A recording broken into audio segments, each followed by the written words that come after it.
ದಕ್ಷತೆ ನ್ಯೂಸ್ಗೆ ಸ್ವಾಗತ. ನಾನು ಶಶಿಕಾಂತ್ ಹೆರ್ದಾಳ್.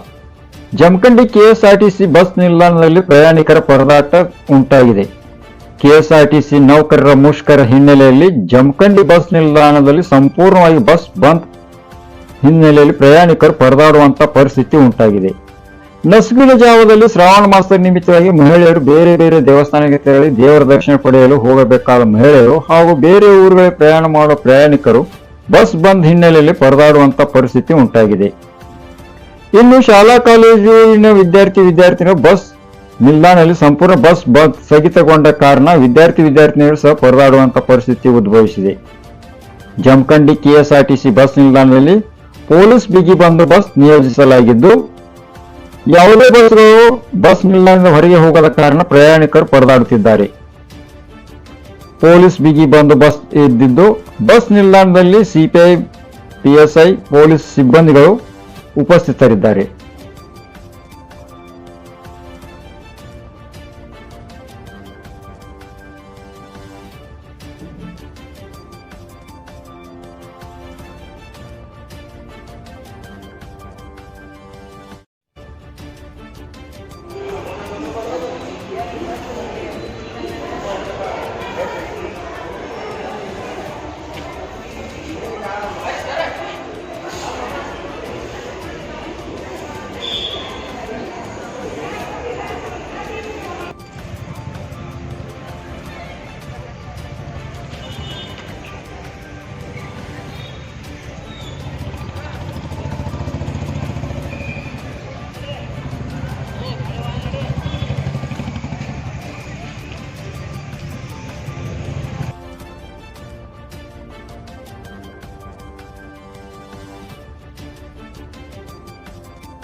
ಏನು ಕೆಎಸ್ಆರ್ಟಿಸಿ ಕಾರ್ಮಿಕ ಸಂಘದವರು, ಒಕ್ಕೂಟದವರು ಎಲ್ಲ ಸ್ಟ್ರೈಕಿಗೆ ಇಳಿತೀವಿ ಅಂತಂದಿದ್ರು. ಅದರ ಪ್ರಕಾರ ಇವತ್ತಿನಿಂದ ಸ್ಟ್ರೈಕ್ ಮಾಡ್ತಿದ್ದಾರೆ. ಯಾರೂ ಸಹ ಬಸ್ಗಳನ್ನು, ಕೆಎಸ್ಆರ್ಟಿಸಿ ಬಸ್ಗಳನ್ನು ಜಮಖಂಡಿ ಡಿಪೋದಲ್ಲಿ ಓಡಿಸ್ತಿಲ್ಲ. ಮುಧೋಳದಲ್ಲಿ ಸುಮಾರು 40-45 ಬಸ್ಗಳು ಓಡ್ತಿದ್ದಾವೆ. ಸಾರ್ವಜನಿಕರಿಗೆ ಈ ನಿಟ್ಟಿನಲ್ಲಿ ತೊಂದರೆ ಆಗಬಾರ್ದು ಅಂತ ಹೇಳಿ ಬಹಳಷ್ಟು ಜಿಲ್ಲಾಡಳಿತ ಪರಿಶ್ರಮ ಪಡ್ತಾ ಇದೆ. ಪ್ರೈವೇಟ್ ವೆಹಿಕಲ್ಗಳನ್ನು ಮತ್ತು RTO ಥ್ರೂ ಯಾವ್ಯಾವ ವೆಹಿಕಲ್ಗಳಿವೆ ಅವುಗಳನ್ನು, ಮ್ಯಾಕ್ಸಿ ಕ್ಯಾಬ್ಗಳಿರ್ಬೋದು ಮತ್ತು ಬೇರೆ ಬೇರೆ ವೆಹಿಕಲ್ಗಳಿರ್ಬೋದು, ಅವುಗಳನ್ನು ಓಡಿಸೋದಕ್ಕೆ ಅವಕಾಶ ಮಾಡಿಕೊಡ್ತಾ ಇದ್ದೇವೆ. ಶಾಲಾ ಮಕ್ಕಳಿಗೆ ತೊಂದರೆ ಆಗಲಾರ್ದಂಗೆ ಎಡೆಡ್ ಶಾಲೆಯ ಅಂದರೆ ಪ್ರೈವೇಟ್ ಶಾಲೆಯ ಬಸ್ಗಳನ್ನು ವ್ಯವಸ್ಥೆ ಮಾಡುವಂಥದ್ದಾಗಿದೆ. PO ಅವ್ರ ಜೊತೆಗೆ ಮಾತಾಡಿಕೊಂಡು ಜಮಖಂಡಿ ಮತ್ತು ಬನ್ನಟ್ಟಿ ಎರಡೂ ತಾಲೂಕುಗಳಲ್ಲಿ ಯಾವ ರೀತಿ ಅರೇಂಜ್ಮೆಂಟ್ಸ್ ಮಾಡಬೇಕು ಅನ್ನೋದನ್ನು ನಾವು ಪರಿಶೀಲನೆ ಮಾಡ್ತೇವೆ. ಪ್ರಯಾಣಿಕರ ಪರದಾಟ ನೀವು ಕಾನೂನು ವ್ಯವಸ್ಥೆ ಯಾವ ರೀತಿ ಕಾಪಾಡ್ತಾ ಇದ್ದೀರಿ? ಏನು ಮಾಡ್ಬೋದು ಪೊಲೀಸ್?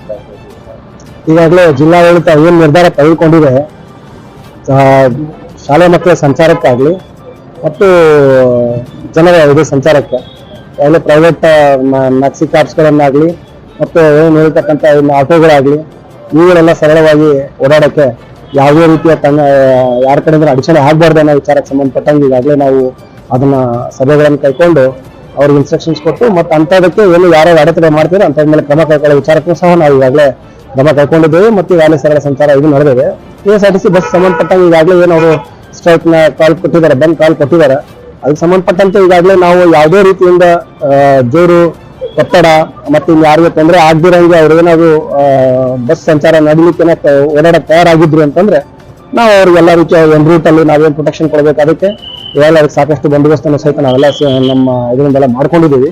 ಅವ್ರಿಗೇನು ಓಡಾಟ ಮಾಡ್ಲಿಕ್ಕೆ ಬಸ್ಸಸ್ಗಳನ್ನ ತೆಗಿತಿತ್ತಂದ್ರೆ ನಾವು ಅವ್ರಿಗೆ ಪ್ರೊಟೆಕ್ಷನ್ಸ್ ಕೊಟ್ಟು ಒಂದು ರೂಟಲ್ಲಿ ಹೋಗೋದಕ್ಕೆಲ್ಲ ನಾವು ಇದು ಮಾಡೋದಕ್ಕೆಲ್ಲ ವ್ಯವಸ್ಥೆ ಮಾಡ್ಕೊಂಡಿದ್ದೀವಿ. ಆದರೆ ಇವಾಗ ಯಾವ ರೀತಿ ಪೊಲೀಸ್ ಇಲಾಖೆ ಬಂದೋಬಸ್ತ್ ಆಸ್ ಯೂಶುವಲ್ ನಾವೇನು ಯಾವುದೇ ಕಾನೂನು ಸುವ್ಯವಸ್ಥೆ ಹರಿದಾಡ್ದಂಗೆ ಅದಕ್ಕೇನು ಕ್ರಮ ಕೈಗೊಳ್ಬೇಕು ಅದನ್ನೆಲ್ಲ ನಾವು ಇದು ಮಾಡ್ಕೊಂಡಿದ್ದೇವೆ. ಈಗಾಗಲೇ ಈಗ ತಿಳಿಸಿದಂತೆ ಈಗಾಗಲೇ ನಾವು ಸಹ ಮೊದಲೇ ಅವ್ರಿಗೆಲ್ಲರಿಗೂ ಯಾರು ಬಂದು ಕಾಲ್ ಕೊಡೋರಿಗೆ ನಾವು ಈಗಾಗಲೇ ತಿಳಿಸಿದ್ದೇವೆ. ಯಾವುದೇ ಜೋರು ಜಾಗದಿಂದ ಒತ್ತಾಯದಿಂದ ಏನು ಇದು ಮಾಡ್ತಕ್ಕದ್ದಲ್ಲ ಅಂತ ಅನ್ಕೊಂಡ್ಬಿಟ್ಟು ಕಾನೂನು ರೀತಿಯಲ್ಲಿ ಏನು ಒಂದು ಯಾವುದೇ ಒಂದು ಇದನ್ನ ತಾವು ಏನು ಪ್ರೊಟೆಸ್ಟ್ ಮಾಡೋದಂತಾಗಲಿ ಇನ್ನೊಂದಾಗಲಿ ಏನು ಮಾಡಬೇಕಾಗಿದೆ ಆ ಪ್ರಕಾರ ಮಾಡ್ಕೊಳ್ಳಿ ಅಂತ ಅನ್ಕೊಂಡಿದ್ದೀವಿ. ಒತ್ತಾಯಪೂರ್ವಕವಾಗಿ ಯಾವುದು ಮಾಡಬಾರ್ದು ಅಂತ ವಿಚಾರಕ್ಕೆ ಇಲ್ಲ ನಮ್ಮೆಲ್ಲ ಒಂದು ಎಲ್ಲ ಓಡಾಡಲಿಕ್ಕೆ ಬಸ್ ಮ್ಯಾಕ್ಸಿ ಕ್ಯಾಬ್ ವ್ಯವಸ್ಥೆ ಮಾಡಿದ್ದೀರಾ? ಅಲ್ಲ, ನಾವು ವ್ಯವಸ್ಥೆ ಅಂತ ಅನ್ನೋಕ್ಕಿಂತ ತಕ್ಷಣ ಆಲ್ರೆಡಿ ಏನು ಇರ್ತಕ್ಕಂಥ ಸ್ಕೂಲ್ ಬಸ್ಸಸ್ಗಳು ಇದ್ದಾವೆ ಪ್ರೈವೇಟ್ ಸ್ಕೂಲ್ ಬಸ್ಸಸ್ ಅವರನ್ನು ಸಹ ನಾವು ಒಂದು ಸಪೋರ್ಟ್ ಮಾಡಿ ಅಂತ ಅನ್ಕೊಂಡು ಅವ್ರಿಗೂ ಹೇಳಿದ್ದೇವೆ.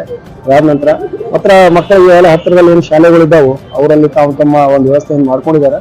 ಅದು ನೋಡೋಣ ಮುಂದಿನ ಏನು ಜಿಲ್ಲಾಡಳಿತ ಮತ್ತೇನು ನಿರ್ಧಾರ ತಗೋತದೆ ಆ ಪ್ರಕಾರ ನಾವು ಇದು ಮಾಡ್ತೀವಿ.